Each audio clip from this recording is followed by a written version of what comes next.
Today I was asked to come in for an interview at the Department of Education, where the circuit manager, Mrs. Paula Gallego, I had a meeting with her, and I actually raised up many of my concerns.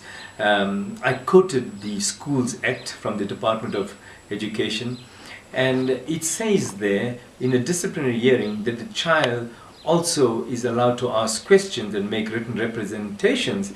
But when the letter of a disciplinary hearing came home from the school, it stated, contrary to that, it stated that Benjamin has the right to remain silent. So for me to go to the disciplinary hearing, and just sit over there and let others dictate and tell me what they think, and not for us to respond in any way, for me it was a waste of time.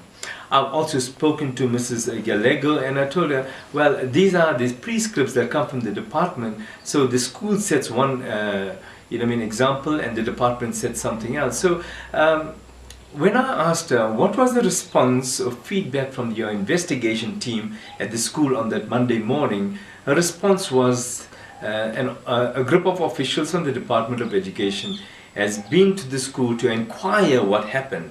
But until this day, there is no investigation that is taking place or on its way that's from the Department of Education. It is sad, it is disappointing, because where, things of racist acts, addressing children as niggers, those are constitutional matters.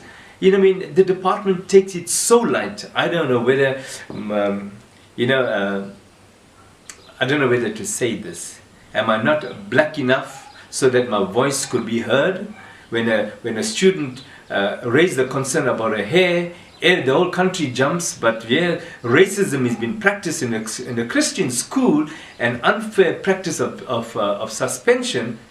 No one hears the voice. No one adheres to anything. Everyone keeps quiet because am I an Indian that no one hears me? Or it gives me reason to raise my concern, and I feel that yet we are the minority, we are still South African citizens, and we still serve this country with dignity and pride and abide by the laws and the constitution of this country.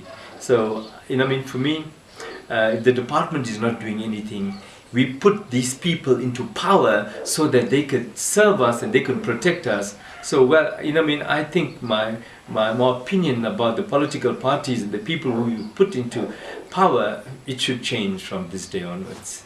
Thank you. And I'd just like to raise that with Benjamin's suspension, it was difficult to watch my child go through the emotional part of it. It actually stressed him out, where he had a loose tummy and he was nauseous all the time, because I think that was due to the stress. He also asked me a question, is why are the school doing that to him, because he's not the one who did that, to be the originator of the message posted. So it actually demoralized him. He was quiet, he kept to himself, and we understood why. So I just like to know is, when this investigation from the school side, when they come to know or find out who the originator of the message is, how are they going to rectify what the damages that they have done to Benjamin?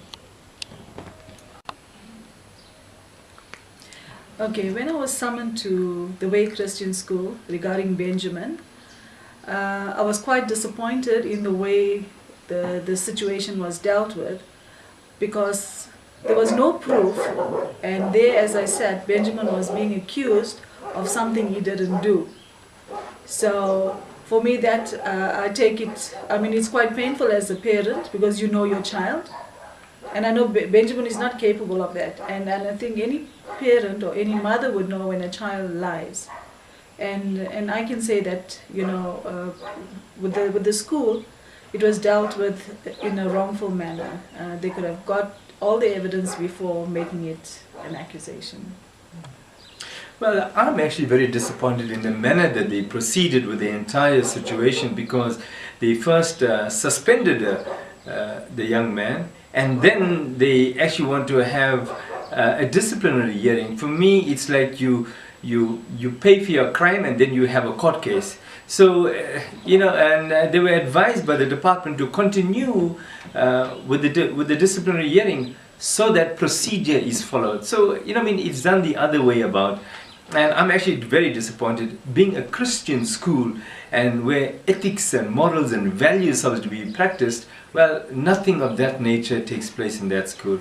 So in terms of accusing my son, they even had to call in an IT person to come and confirm that yes, it was Benjamin or it wasn't Benjamin. Well, it was to their disappointment that, you know, I mean, he confirmed that Benjamin wasn't the originator of it. And secondly is, they are not looking at the root of the problem. Who is the originator? But they're just accusing my son. So for me, I'm very disappointed. The morale of the family has dropped down, and we've been very traumatized by this event because we are peaceful people and not violent people. And now they want to hold a disciplinary hearing. For me, if they hold a disciplinary hearing, and the outcome will determine what's going to happen. So how can a person be tried twice? How can he pay the penalty twice? You know what I mean? He's already been penalized. He's been for counseling. He has been on daily report. And he's been suspended for 3 days, depriving him of education. So what else does the school want? You know, which I can't understand. For me, when you talk about Christianity and ethics, they don't fit the profile for that. And in my opinion, they should be closed down.